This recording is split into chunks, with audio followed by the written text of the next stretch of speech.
Henry tidak menyangka jika ucapannya semalam akan ditanggapi dengan serius oleh Florence. Ketika Florence menanyakan hal ini kepada Amber, dia tidak hanya sakit kepala, dia juga merasa kepalanya akan pecah. Amber berdiri tercengang dan melihat ke arah Henry, yang membuat Henry semakin malu. Dia buru-buru melangkah maju untuk menjelaskan dan memberikan gambaran umum tentang apa yang terjadi tadi malam. Kemudian dia menambahkan, "Aku hanya asal ngomong, tidak tahu jika dia akan menganggapnya serius." Ketika Henry menjelaskan masalah ini dengan jelas, Amber tidak bisa menahan tawa. Tapi kemudian, dia dengan sengaja mengangkat wajahnya dan menghadap Florence, pergi ke kelas. Tentu saja Florence tahu bahwa Amber tidak akan benar-benar galak padanya, jadi dia menjulurkan lidahnya dan bergegas ke gerbang sekolah dengan tas sekolah di punggungnya. Meskipun sudah menjelaskan, Henry sedikit malu.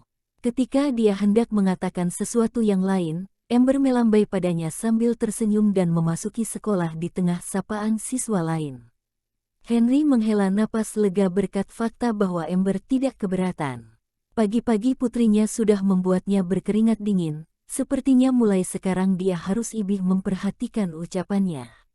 Setelah meninggalkan sekolah, Henry pergi ke Tiger Wong. Ketika dia tiba di Tiger Wong dan hendak menelepon, Winona sudah keluar.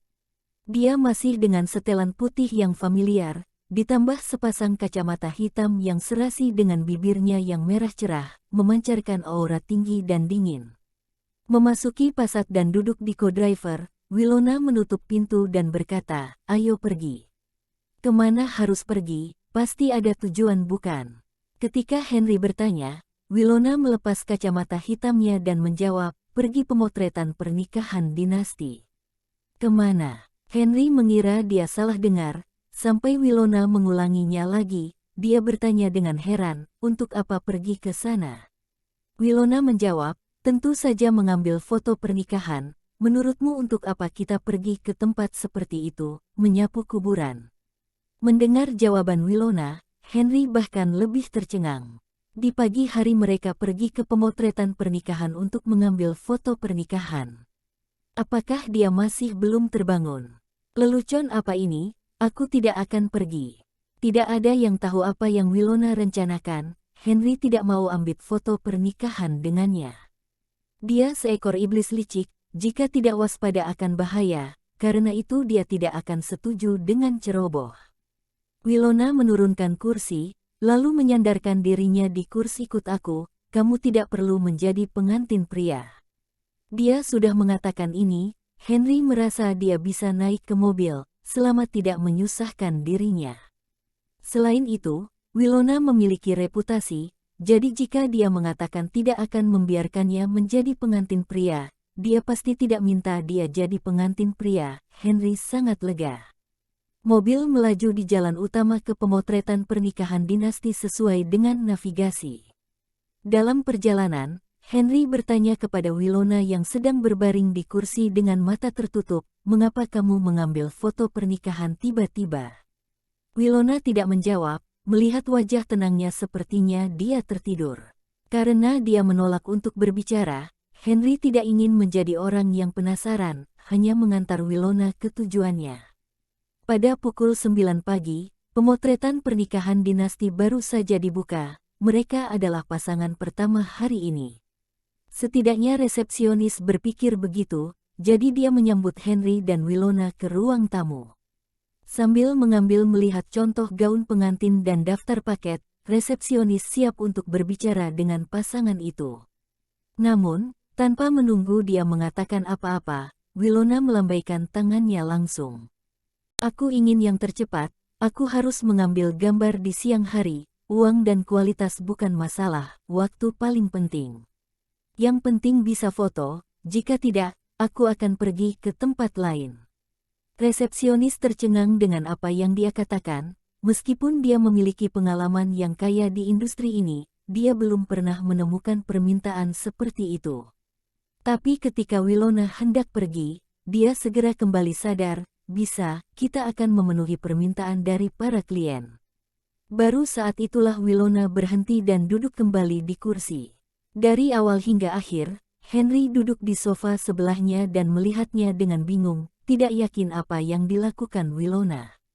Dalam waktu pencatatan, resepsionis bertanya tentang lokasi pemotretan, persyaratan pakaian, pertanyaan terkait lainnya.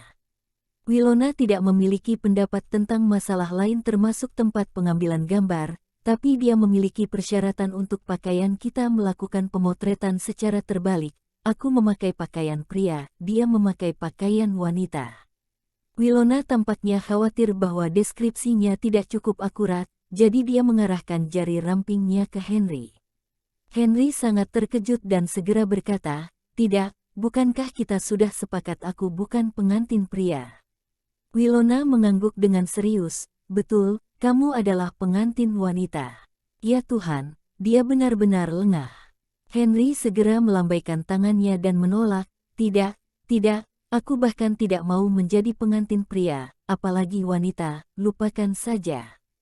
Winona melihat ke arah Henry dengan senyum tipis di wajahnya. "Tyson, pencuri mobil, apakah ini senyuman ringan? Ini bukan tawa, ini ancaman terang-terangan. Lebih baik mengatakan, jika kamu tidak mau, aku tidak akan membantumu." Menghadapi ancaman yang sangat jelas ini, Henry tentu tidak bisa melawan. "Tidak, apa yang kamu lakukan, kamu?" Tanpa memberi Henry kesempatan terakhir untuk berjuang, Winona berkata langsung, "Foto, gak foto, cepat." Apa lagi yang bisa dikatakan Henry?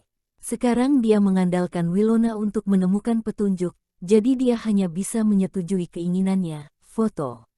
Resepsionis di sebelah mereka tercengang, mereka telah berkecimpung dalam bisnis ini selama bertahun-tahun, tapi dia belum pernah melihat pemaksaan foto pernikahan, atau pihak wanita yang memaksa.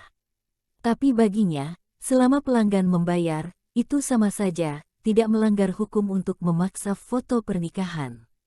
Jadi dia segera mengatur seseorang untuk membawa Henry dan Winona memilih pakaian. Namun setelah sedikit berjuang, Henry pada akhirnya masih mempertahankan harga diri terakhirnya, tidak memakai pakaian pengantin wanita, tidak mungkin. Winona tidak terlalu memaksakan hal ini, tidak tahu kenapa, dia akhirnya menyerah pada ide pembalikan ini. Kemudian, di bawah kepemimpinan staf, keduanya memilih pakaian mereka sendiri untuk pemotretan. Ketika mereka bertemu lagi, Henry bertanya kepada Winona, "Apa yang sebenarnya ingin kamu lakukan?" Winona akhirnya memberinya jawaban, tapi jawabannya tidak menghilangkan kebingungannya. "Aku akan memberitahumu setelah pemotretan pada siang hari." Henry tidak punya pilihan selain menerima jawaban ini secara pasif. Di waktu berikutnya, Henry merasa seperti kepala babi, ditekan di kursi dan didandani. Namun setelah selesai berdandan dan berganti pakaian, dia sedikit lega karena dia terlihat begitu tampan. Narsisme semacam ini dapat menebus sedikit ketidaknyamanan di hatinya, tapi penampilan Winona kemudian membuat ketidaknyamanan di hatinya muncul lagi. Gaun pengantin putih bersih dengan berlian dikenakan di tubuh Winona. Gaun berbentuk ekor ikan dengan sempurna membuat tubuhnya yang bagus semakin terlihat. Potongan V yang rendah di dadanya menunjukkan keseksiannya, riasan dingin dan glamor kontras dengan keseksian itu. Winona memancarkan godaan ekstrim, membuat orang tidak bisa berhenti menatapnya. Jadi saat berikutnya, Henry langsung menempelkan mulutnya ke telinga Winona. "Aku tidak ingin mengambil foto pernikahan lagi, aku ingin tidur denganmu."